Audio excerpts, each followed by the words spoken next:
Subscribe our channel and press the bell icon for watching more video. So in the first part of this section, we have seen how to create a purchase order. In the second part, we're going to see what happens in the second part of this video. In this part of the video, we're going to see how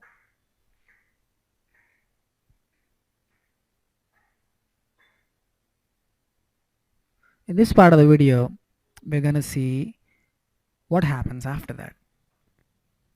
The vendor receives the PO and the vendor says, okay, I'm gonna send it now. Maybe he'll take some time, 5 days, 10 days, depending on how long it takes to procure those materials. Say in 10 days, he sends us the 100 kilos of flour, right? So he's gonna load them up in a truck and then send them over to our plant, because we have asked them to supply it to our plant, because that's where we need the flour. Now, along with the truck and the goods comes the packing slip. What is a packing slip? You have seen this when you receive an order from Amazon, right? So when you receive an order from Amazon, in the large brown box, there comes a slip, a piece of paper that says, this is the quantity, this is the material, this is where it's coming from, and this is where it's going to, right? So it's going to my coffee shop, right? And this is the address of my plant, my telephone number, and my customer ID. This is how the vendor refers to me, 25412. And when was the order placed? Say on 1st January 2016. What is the order number? This is his order number, the vendor's order number, and this is my purchase order number, right? So this is where the cross reference is important. I call it potato, he calls it potato. Doesn't matter. It's the same thing. We have different copies in each of our systems. The purchase order, I create a purchase order in my system, number as 45000, and the same order, when he receives it, he's got his own ERP. He enters it as a sales order in his system, so, and it's got a unique number. The vendor uses that to refer to that purchase order or sales order, and I use this number to refer to my purchase order. And don't worry if you don't understand it. It's not important. Not unless you understand the sales processes, you understand what's a sales order number. That's fine. We are talking about purchase order numbers here. And then we have our flour. What quantity, right? And how much has been shipped. Now let's go ahead and say the truck has come in, and we have now receive the goods into our warehouse, right? How do you do that? Right in the purchase order hierarchy, we have different sections, right? Create, release, blah blah blah, and then we have something called follow-on functions, and under that we have goods receipt, and under that we have goods receipt. So let's go do a goods receipt. Do you want to save it? No. So under follow-on functions, we have goods receipt.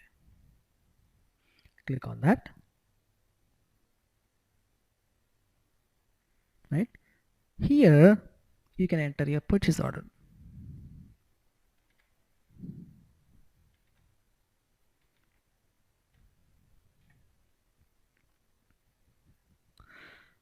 What is this transaction? How do you know what this transaction is? If you click on this little button here, or if you click on these little set of arrows here and click on this button, you'll see a transaction here. It's called MIGO, M-I-G-O. So that's the name of the transaction, MIGO, M-I-G-O. It's a technical name. And the actual transaction is goods receipt for a purchase order. The transaction is MIGO. That's how you can find out what is a transaction code for any transaction that you're doing. Some of them might not have a transaction code, but most end user transactions do have a transaction code.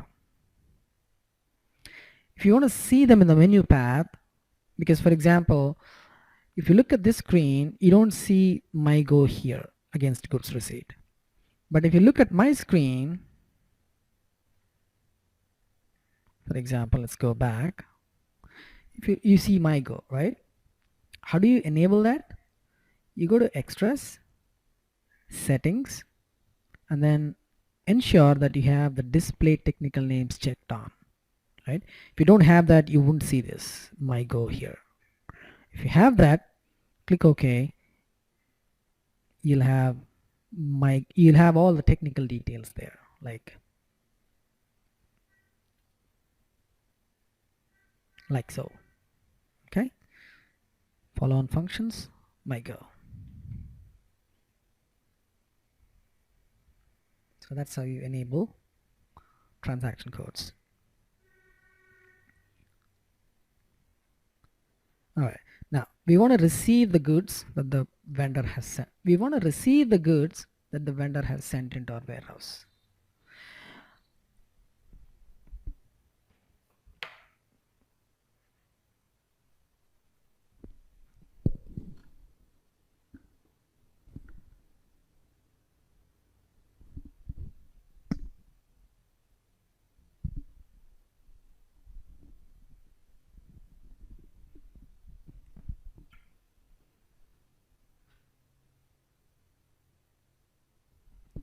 Now the vendor has taken 10 days to send us the goods, right?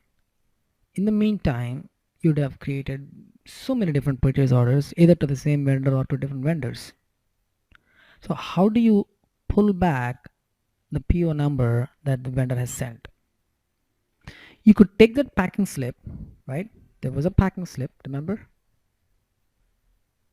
This packing slip contains the PO. You could use that. Just type it in and then pull your PO.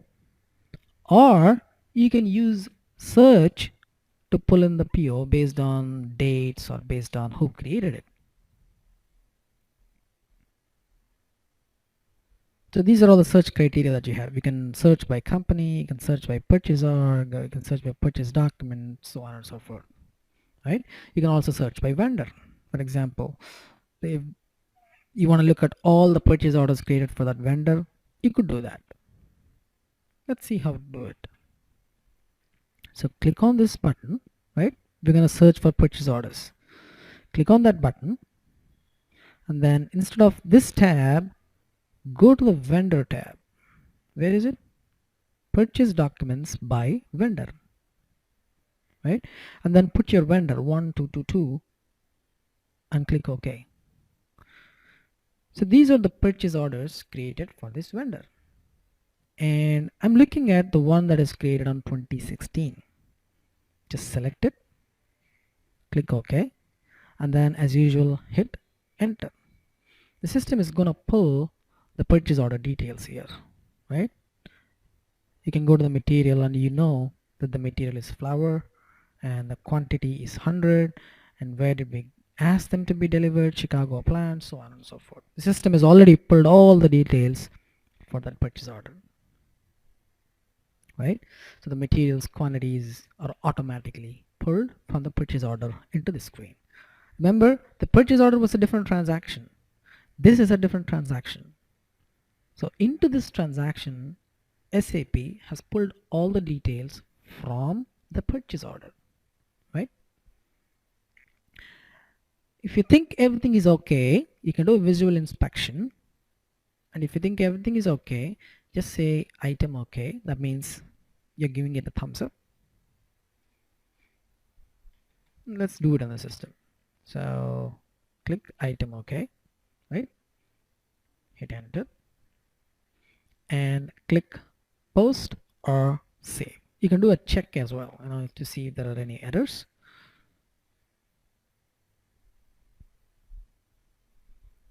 And if the system foresees errors, it shows you what the errors could be. In this case, this is a standard error that you might get when you're working on a training system, an IDES system, right? Posting only possible in periods 2006, 2011. What is this error? Almost you're going to see this error almost all the time in a training system, but when you do it in a productive system, you might not have it. So what does this really mean?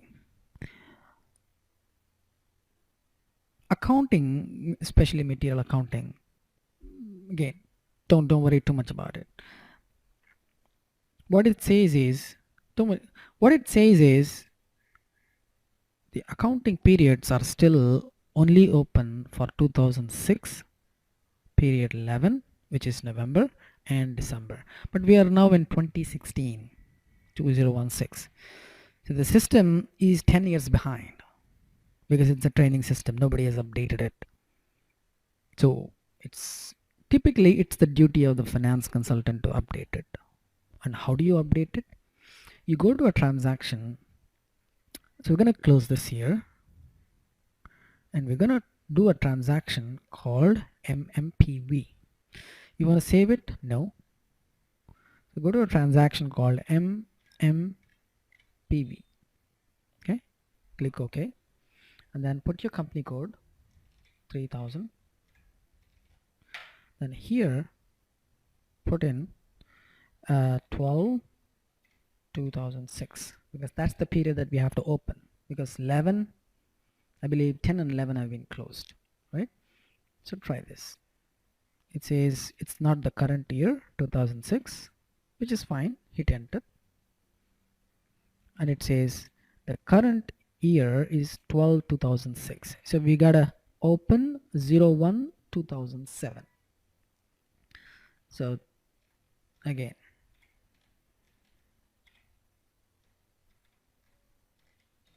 okay, so we are entering the next open period.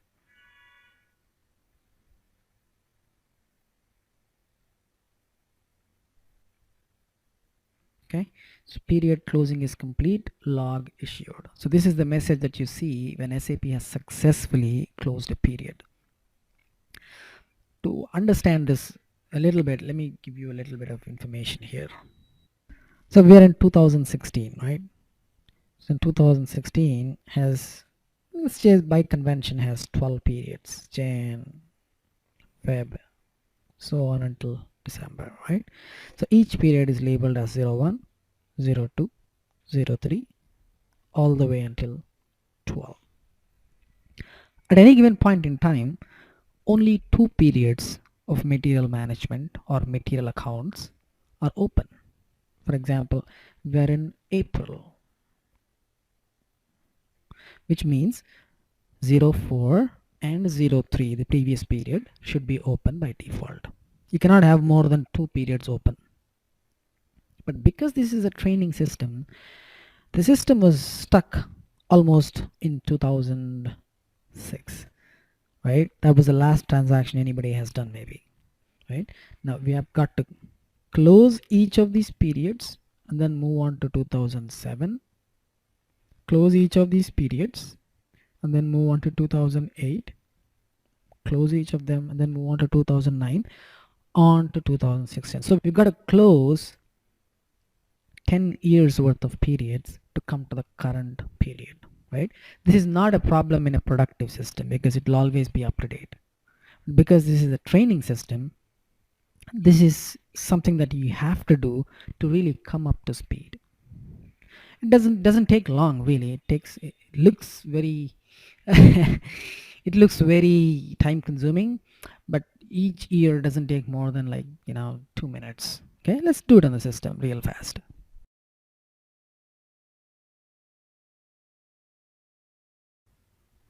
So another error that you might get when you're executing this transaction is you have to enter a storage location.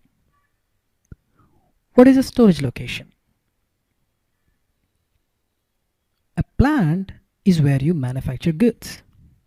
Well, that's the traditional definition of a plant anyway. A storage location is a place where you store the goods. Now, why do we need to have so many different storage locations?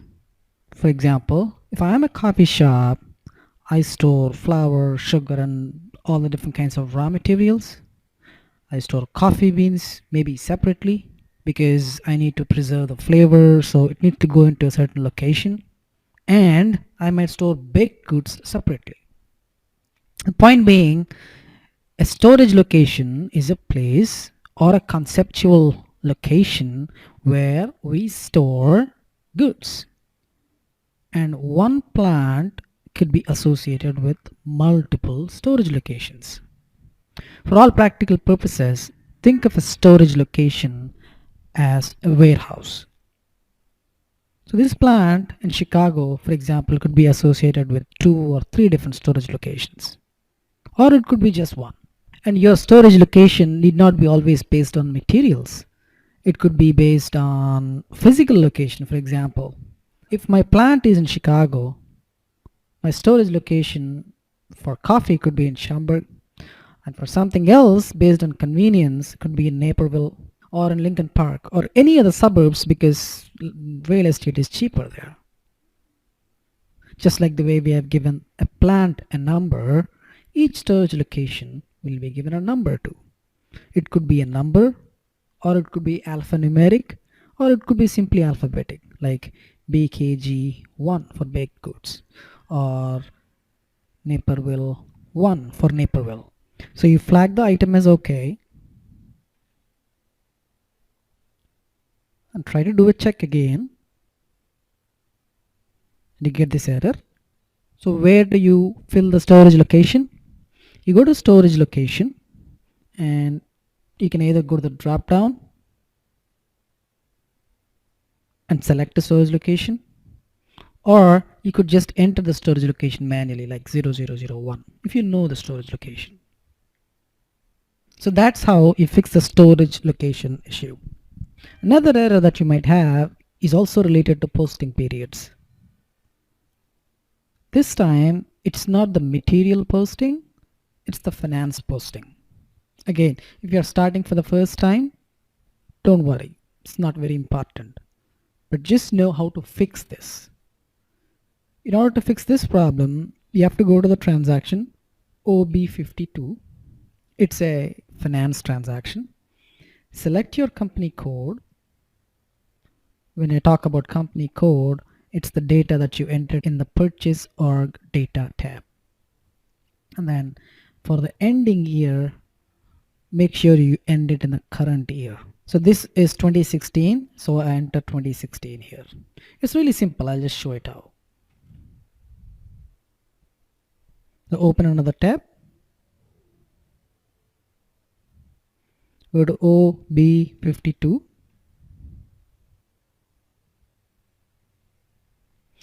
scroll down to 3000, and for all these rows I've already made the correction, but you see it was 2008 before. Now I've corrected that to 2016. So now you would not get that error, but if you get that error, this is how you fix it.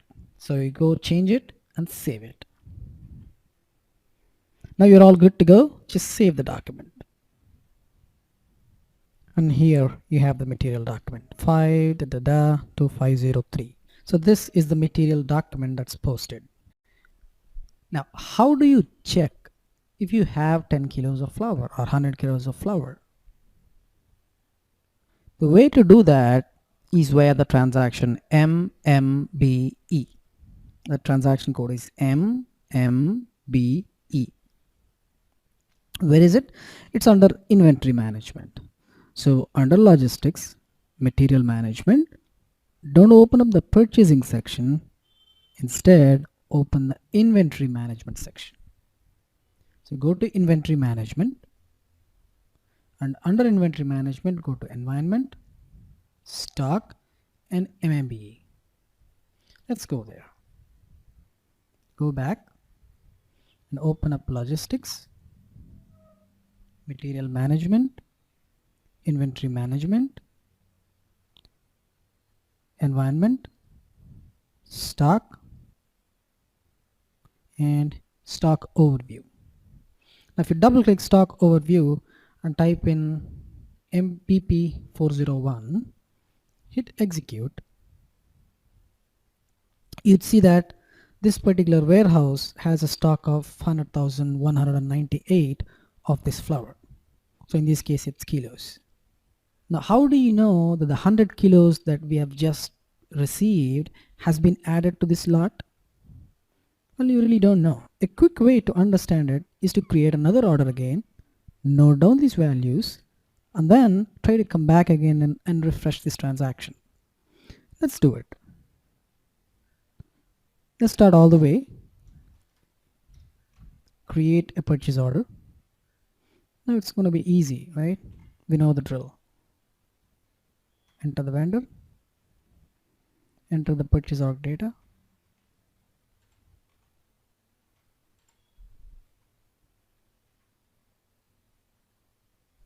enter the material. Let's put an odd number, say 150. Put the plant as 3100. Put a quantity of 150 and save the PO. Note down this PO, Control C, go back, do a MyGo, which is goods receipt. Control V, enter. We got our quantity of 150 and we're gonna get that into the second storage location, say 0002, because we have a stock of 100 in 0002. Now we're gonna add 150 more. That should make it 250. Let's see if it does. Check item OK. Click on check to make sure everything is OK. And if yes, you can go ahead and save the transaction. As soon as this document is saved, we can go back to MMBE and click on this refresh button. What should we expect to see? We should expect to see this 100 being changed to 250, because we have just received 150 kilos of flour and we have stored it in storage location 0002. Refresh. And there you go, 250. So this proves that we really did receive the goods and stored it in a particular storage location of the Chicago plant. So that was MMBE, where you just enter the material, execute, and then it shows you how much stock we have in each of the plants and the respective storage locations. So what have we just done? In the previous video, we have created a purchase order, sent it to the vendor. In this video, the vendor has sent us the goods in a truck, and what we have done is we have recorded that we have received the goods, and we've also verified that we indeed have the goods in a particular storage location of the plant. And we have done that using the transaction MyGo, or MIGO.